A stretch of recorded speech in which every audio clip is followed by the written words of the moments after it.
ನಾನು ಎಲ್ಲ ಪ್ರಾಣಿಗಳನ್ನು ಪ್ರೀತಿಸುತ್ತೇನೆ, ಪ್ರಕೃತಿಯನ್ನು ಪ್ರೀತಿಸುತ್ತೇನೆ, ಗಿಡ ಮರಗಳನ್ನು ಪ್ರೀತಿಸ್ತೇನೆ.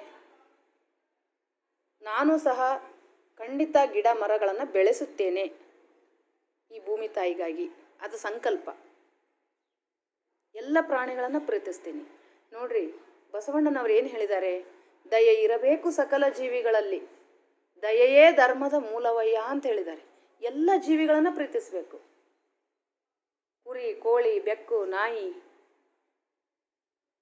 ಜೀವಿಸಲು ಬಿಡು ಅಂತ ಮಹಾವೀರರು ಹೇಳಿದ್ದಾರೆ. ಅಂದರೆ ಎಲ್ಲ ಪ್ರಾಣಿಗಳನ್ನು ಪ್ರೀತಿಸಿ, ನೀವು ಜೀವಿಸ್ರಿ, ಎಲ್ಲ ಪ್ರಾಣಿಗಳನ್ನು ಜೀವಿಸೋದಕ್ಕೆ ಬಿಡಿ.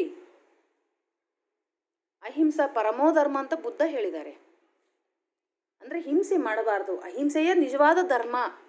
ಧರ್ಮ ಅಂದರೆ ಹಿಂದೂ, ಬೌದ್ಧ, ಮುಸ್ಲಿಂ ಅಲ್ಲ. ಧರ್ಮ ಅಂದರೆ ಪ್ರೀತಿ, ಕರುಣೆ, ದಯೆ, ಕ್ಷಮೆ. ಜೀಸಸ್ ನೋಡ್ರಿ, ಯೇಸು ಕ್ರಿಸ್ತ ಯಾವಾಗಲೂ ಕಂಕಳಲ್ಲಿ ಒಂದು ಕುರಿಮರಿ ಇಟ್ಟುಕೊಂಡಿರ್ತಾರೆ. ಅದರ ಅರ್ಥ ಕುರಿಮರಿಗಳನ್ನು ಪ್ರೀತಿಸ್ರಿ, ತಿನ್ರಿ ಅಂತಲ್ಲ.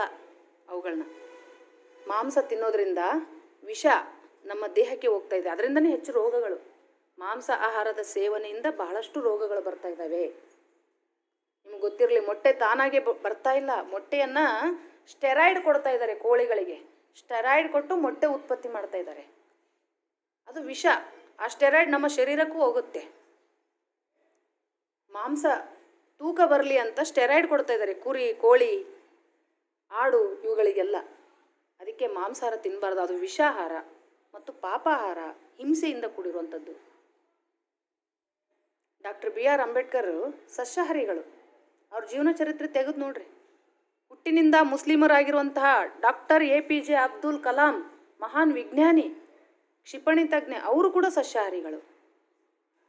ಇವತ್ತು ದ್ರೌಪದಿ ಮುರ್ಮು ಈ ರಾಷ್ಟ್ರದ ರಾಷ್ಟ್ರಪತಿ ಆಗಿರೋರು, ಅವರು ಕೂಡ ರಾಷ್ಟ್ರಪತಿ ಭವನದಲ್ಲಿ ಒಂದು ಆರ್ಡರ್ ಮಾಡಿದ್ದಾರೆ. ಅವರು ರಾಷ್ಟ್ರಪತಿ ಭವನದಲ್ಲಿ ಮಾಂಸಾಹಾರ ಅಡಿಗೆ ನಿಷೇಧಿಸಲಾಗಿದೆ ಅಂತ, ಅಡಿಗೆ ಮಾಡಬಾರ್ದು ಅಂತೇಳಿ ಅವ್ರು ರಾಷ್ಟ್ರಪತಿ ಆದಮೇಲೆ ಮಾಡಿರೋದು. ಅದಕ್ಕೆ ಇವತ್ತು ನಾನು ಸಸ್ಯಾಹಾರವನ್ನೇ ಊಟ ಮಾಡ್ತೀನಿ.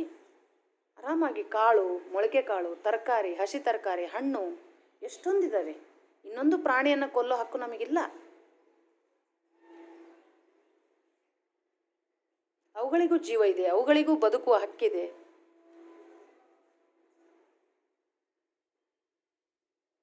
ಸಂತ ಕಬೀರ್ ದಾಸರು ಅದನ್ನೇ ಹೇಳ್ತಾರೆ, ಓಶೋ ರಜನೀಶ್ ಹೇಳ್ತಾರೆ. ಎಲ್ಲರೂ ಈ ಕುರಾನ್ನಲ್ಲಿದೆ, ಬೈಬಲ್ನಲ್ಲಿದೆ, ಹಿಂಸೆ ಮಾಡಬೇಡಿ ಅಂತ. ವೆರಿ ಗುಡ್, ಶ್ರದ್ಧೆಯಿಂದ ಮಾಡ್ತಾ ಇದ್ದೀರಿ. ಹಾಗೆ ನೋಡಿದ್ರೆ ಮನುಷ್ಯ ಸ್ವಭಾವತಃ ಸಸ್ಯಾಹಾರ ಶರೀರ ಮನುಷ್ಯಂದು. ನಮಗೆ ಕೋರೆ ಹಲ್ಲುಗಳಿಲ್ಲ, ಚೂಪಾದ ಉಗುರುಗಳಿಲ್ಲ. ನಮ್ಮ ಕರುಳು ಅತ್ಯಂತ ದೊಡ್ಡವಾದ ಕರುಳು ನಮ್ಮದು. ಮಾಂಸಾಹಾರಿಗಳ ಕರುಳು ಅತ್ಯಂತ ಚಿಕ್ಕದಾಗಿರುತ್ತೆ. ಹುಲಿ, ಸಿಂಹ, ಚಿರತೆ ನೋಡ್ರಿ, ಅವಕ್ಕೆ ಕೋರೆ ಹಲ್ಲಿರುತ್ತೆ, ಶಾರ್ಪಾದ ಉಗುರುಗಳಿರ್ತವೆ ಮತ್ತು ಜಠರಾಗ್ನಿ ಭಾಳ ಇರುತ್ತೆ. ಹಸಿ ಮಾಂಸ ತಿಂದು ಅರಗಿಸ್ಕೊಳ್ಳಬಲ್ಲವು ಅವು, ಅದಕ್ಕೆ ಅವು ತಿಂತವೆ. ಅದೇ ಆಕಳು, ಕುದುರೆ, ಕತ್ತೆ ನೋಡ್ರಿ, ಎಲ್ಲ ಶಕ್ತಿಶಾಲಿಗಳು. ಆನೆ ಎಷ್ಟು ಶಕ್ತಿಶಾಲಿ, ಯಾವತ್ತೂ ಮಾಂಸ ತಿನ್ನಂಗಿಲ್ಲ ಆನೆ. ಕುದುರೆ, ಕತ್ತೆ ಮಾಂಸ ತಿನ್ನಂಗಿಲ್ಲ ಯಾವತ್ತೂ, ಮುಟ್ಟೋದಿಲ್ಲ, ವಾಸನೆ ಕೂಡ ನೋಡಲ್ಲ ಅವು. ಆಕಳು, ಎಮ್ಮೆ ತಿನ್ನೋದಿಲ್ಲ. ಅಂದರೆ ಒಂದು ನೋಡ್ರಿ, ಆ ಪ್ರಾಣಿಗಳಿಗೆ ಎಷ್ಟು ಜ್ಞಾನ ಇದೆ. ಯಾವುದಾದ್ರೂ ಒಂದು ಆಹಾರ. ಅದೇ ಹುಲಿ, ಸಿಂಹ, ಚಿರತೆ ಹುಲ್ಲು ತಿನ್ನಂಗಿಲ್ಲ ಅವು.